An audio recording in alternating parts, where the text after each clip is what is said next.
Hello, it's Arnold here from Teach English in China, part of Impact Teaching.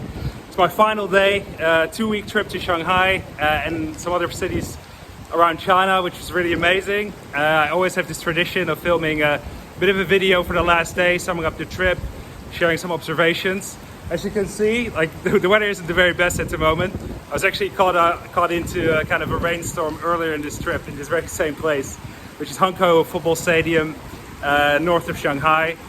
So yeah, I just wanted to kind of share a few thoughts basically about the teaching market. If you're considering coming out here to teach, like stuff you might want to know. So I'd say in general that the teaching market in China is not quite what it used to be. There's still many opportunities, and I'd still very much encourage anyone to come out here and give it a go. My background personally is that I was here as a teacher in 2002 in Wuhan, and I had an amazing experience. I set up a company a couple of years later to help people move to China called Teach English in China. Yeah, which channel you're basically on right now. So I had an amazing time, and I've seen a lot of things happen in the market. You know, a massive boom consistently up until 2019, I'd say, 2018, 19, when it was maybe starting to plateau.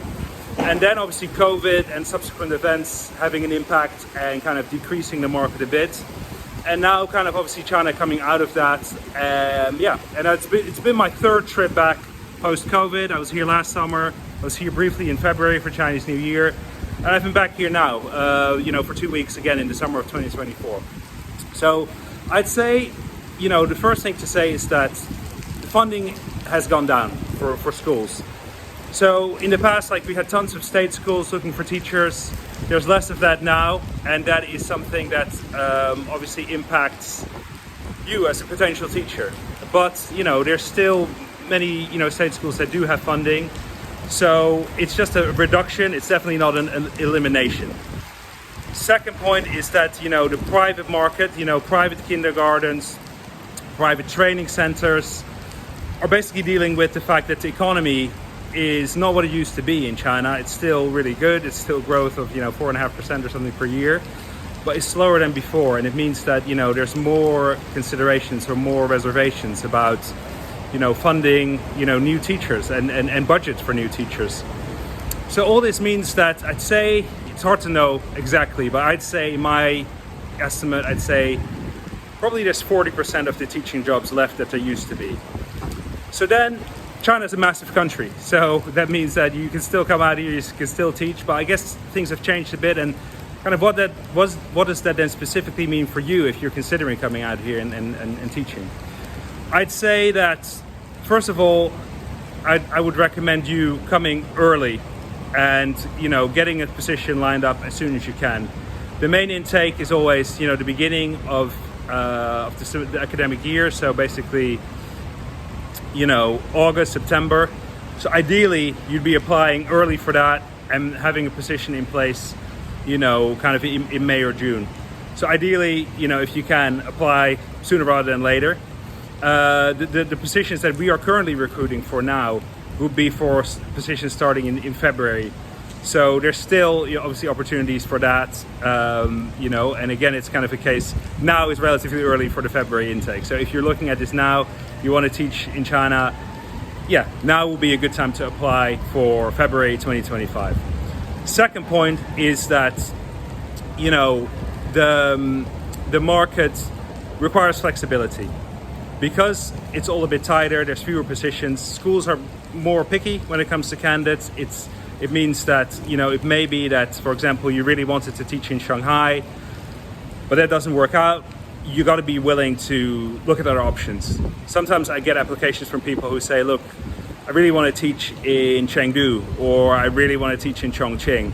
And of course, like if that's what you want, like we will try. And in over the past almost 2 decades now, we've built up a really significant number of partnerships with state schools, private kindergartens, private training centers, international schools. There's lots of different options. And I always want sort of to make people happy. And if you want to teach in any of those positions or in any of those cities or a specific type of school, I want that to happen for you, and I would try. But it may be that you prefer Shanghai and it needs to be Shenzhen, or you prefer Shenzhen and it needs to be Wuhan, or something like that. So that is something that you kind of need to be open to.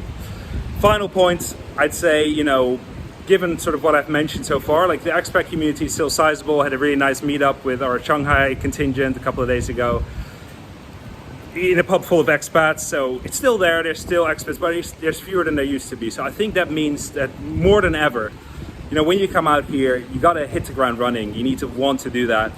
So, we help with that in the form of, WhatsApp groups, WeChat contacts of other teachers, in-person meetings, online meetings to kind of connect you to other people doing this.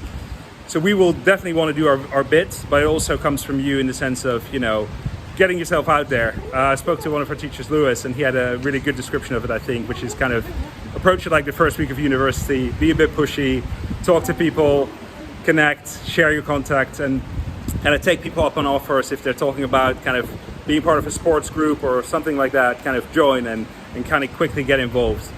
Because I'd say that sort of thing is so important. In general, my two pieces of advice based on this trip and sort of what I've seen in other teachers would be get involved with sports. I love sports myself. I think I've seen so many people join a rugby club, join a Gaelic football team, join a soccer team, like if they've never ever done that before, and meet lots of people, get fit through it, take trips to other parts of China, and same for people that we've sent to other countries. So basically a massive positive. Second, learning the language. I think, it's always been important. I didn't do a good job with it when I was here in China myself. I'm getting into it a bit now.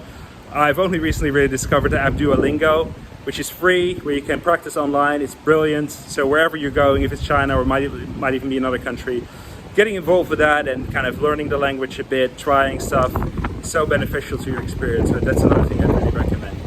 So I hope this is giving you some information about kind of teaching in China, coming out here. I'm super passionate about it. I'll be coming back soon, I'm sure. And I'll be very passionate to help people get out here, provide information. So I just wanted to do this video because it's nuanced. It's not like it's all a bed of roses. It's not all China doesn't offer teaching positions anymore, which I sometimes see online. It's neither of those. It's somewhere in between. And if you want to do this, there's still very much a path, and I'd encourage you to do it and chat to us about it. So I'll leave some contact details in the description of this video, and I'd love to hear from you. Thank you.